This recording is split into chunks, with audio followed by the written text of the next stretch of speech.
Hi everyone, Mrs. Harris here. I'm going to do the distance formula homework.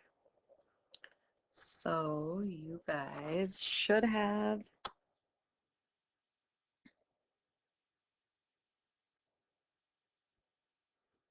gotten from the lesson that to find the distance or the length of any segment, you are going to do the change in the x's squared plus the change in the y's squared. Add those, and then you are going to take the square root of that. So this all comes from Pythag, right? It comes from a squared plus b squared equals c squared, and then this is your distance, and then you're taking the square root of that. So really this comes from Pythag, which you should have gotten out of the lesson there. So if I'm using the distance formula here, I'm just going to go slow through one of these, and then the other ones I'm going to kind of pause and just show my work, okay? So this one, you're going to do the change in the x's. The x's come first, so here's x1 and x2. So if I do the change in the x's, I'm going to do 10 minus negative 2 squared plus, and this is the y values here, the second one. So change in the y's, 12 minus 7 squared. That is going to give me the square root of 144. That's 12 squared there. And this is going to be 5 squared, which is 25. So this is the square root of 169, which is equal to 13. Okay, just some things that I want to mention that we see too. I'm going to mention this right here in the beginning. Some no-nos. So some no-nos that we always see.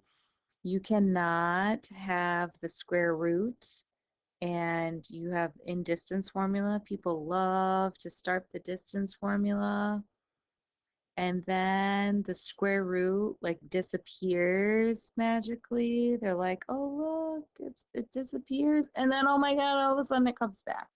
Yeah, that's a no-no. You can't have the square root disappear and then come back all of a sudden. That doesn't make any sense mathematically. So you need to be careful showing your work. Okay, so for this one, you guys try it. I'm just going to pause the video and show my work. Make sure you're careful here with the fact that the negative, you're going to end up with a negative sometimes in the parentheses, but then of course when you square a negative, that's still going to be a positive number. So you need to make sure if you're doing your calculator, you keep that in parentheses in your calculator, because that would give you a positive 256 there. So just watch that as a mistake too. Okay, simplest radical form. I'm going to get down to that, and then I'll pause it and go through the simplest radical form with you. So you should be able to do distance formula yourself up to that point, and then I'll go over that part with you. Okay, so over here, you should have gotten the square root of 80. You can pause it and see my work there. If you made a sign error by somewhere, you should have square root of 80. So two different methods to simplify the radical, and I'm going to do both. Honor students, most freshmen, you guys should be using the biggest perfect square method. So that is, what's the biggest perfect square? That goes into 80. Perfect squares are 1 squared, 2 squared, 3 squared, 4 squared. So 1, 4, 9, 16, 25, right? So the biggest one that goes into 80 is 16. So I can break this into radical 16 times radical 5. The square root of 16 is the perfect square, so that's just 4. So the final answer here is 4 radical 5. Sophomores, a lot of you use the prime factorization method. So you're going to take 80 and you're going to break this down until it's all prime numbers. So that is going to be 8 times 10. You can use any factors you want. You just need to make them all prime. So 8 is 4 times 2. That's prime. I'm going to circle it. 4 is 2 times 2. 10 is 2 times 5. So now if I rewrite these all into the radical, I have 4 2's and a 5. So that's the prime factorization of 80 there. And then you partner up to make our squares there. And one guy gets out. The other one goes away in each partnership. That's kind of the 2 squared is just square root of 2 squared is just 2. So now we have 2 2's on the outside and a 5 left in, which is 4 radical 5. So there's the answer to simplifying the radical both ways. This one over here, 136. I'll do the same thing, fraction, biggest perfect square method. The biggest perfect square that goes into 136 is actually 4. So that would be 4 times 34 is 136. So this is 4 is the perfect square, so this would be 2 radical 34. Prime factorization method here. If I'm doing the prime factorization of 136, probably going to go 68 times 2, I'm guessing, is what we're going to come up with. 68 is 34 times 2. 34 is 17 times 2. So now that these are all prime, we have 2, 3 2's and a 17. So these two are partners. One guy gets out. One guy doesn't make it. We got 2 radical 34. The 2 and the 17 get left in. So either way. Okay. This one I just want to mention the notation. So when they give you a specific segment like MN, so the notation would be in the subscript. So I'm finding the distance of MN would be like this, and that. Then we're just using our normal change in x's plus change in y squared, change in x squared plus change in y squared. So that's a negative 5 squared plus a negative 6 squared. You should be getting radical 61. Just throw that in your calculator, and that should give you about 7.81.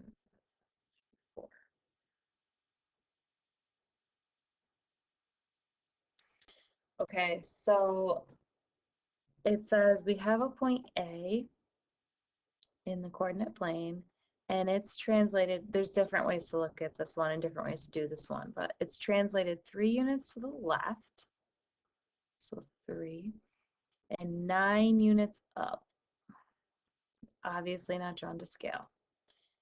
And that's going to give us A prime. It wants to know the length of this segment. So notice I'm making a little right triangle here. If I start at A and I go left 3, up 9, I'm making a little right triangle at sides 3 and 9. And I want to find this side. So I'm really doing just pi fag, which is what the distance formula is. The change in x's plus the change in y's. This is the change in x's, right? Squared. And the 9 is the change in y's. You guys see how it's just the same thing? Equals x squared. So this is 9 plus 81 is x squared. So I'm getting the square root of 90 is x squared.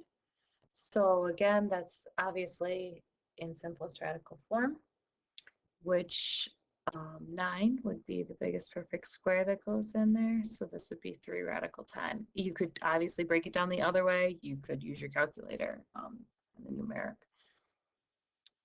what's equivalent numerically as well, but it should be 3. All right, next page. This one says, which of the following represents the distance between the y-intercept and the x-intercept? Okay, so this is a little tricky only because you have to be able to find these points first. So the y-intercept, obviously most of us would know that you can see it right there in the y equals mx plus b. You should. So the y-intercept 0, 12, easy. The x-intercept, different ways to find it. You could find it on your calculator, you could find a table, but algebraically, the x-intercept is good for you guys to know. The x-intercept is where y equals 0, right? Like if I have a function and I'm having it cross, and I want it to cross the x-axis, this x-intercept is where the y coordinate is 0. So what I'm going to do is I'm going to plug in y equals 0, and I'm going to see what x equals. So notice I took my equation and I subbed in 0 for y. That's what I'm doing over here. So now I'm just going to solve for x. And I get that x is -4. So that means this point right here is -4 is 0. Again, I'm doing that algebraically. You could do that graphically. You could look at it in your calculator. Lots of different ways to do it. So now I'm going to pause and I'm going to find the distance between those 2 points, which you guys should be able to do as well. So I just took my 2 points, 0, 12, negative 4, 0, and I found the distance between those. So that should be radical 160. You can check out my work there if you need it.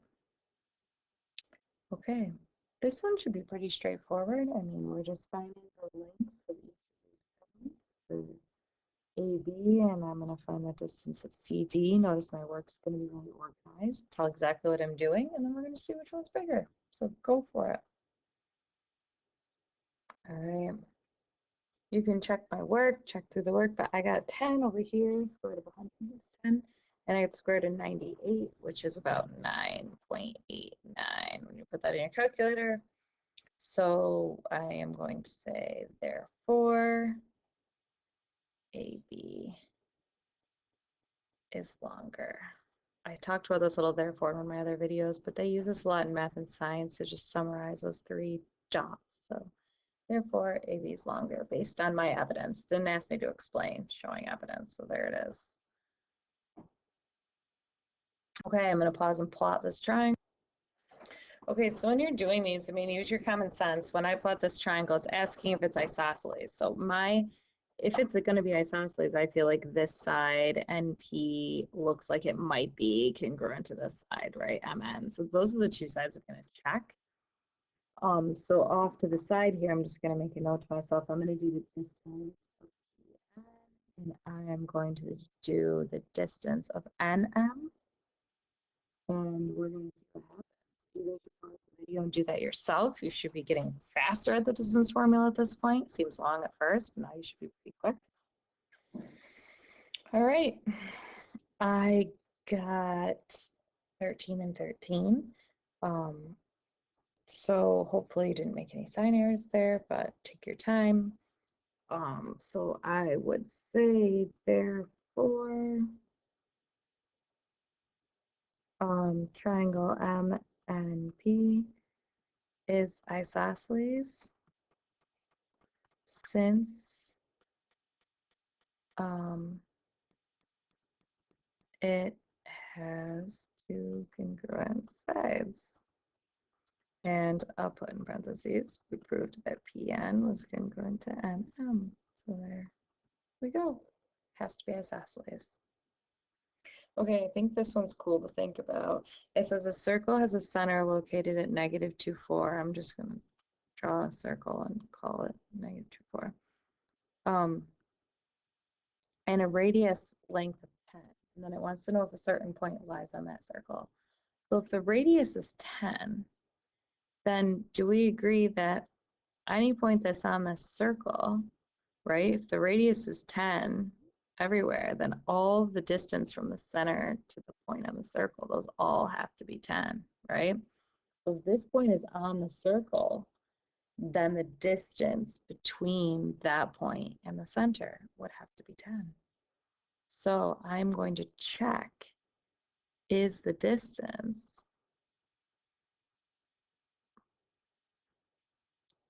between negative 2, 4 and 4, negative 4, 10? So if the distance is 10, it's on the circle. If the distance was greater than 10, then it would be outside the circle. If the distance was less than 10, it would be inside the circle, right? So that's what you should be checking right now. Go ahead and do the distance formula. All right, here's my distance formula. I got 10, which means yes. This one explains yes, 4, negative 4 is on the circle. Since the distance from this point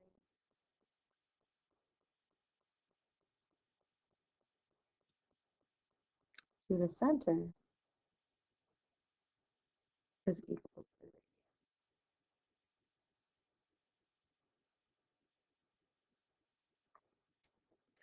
radius. It was exactly equal to 10, which means this is exactly 10 units away, so it must lie on that circle. There we go. It's unreal, you guys.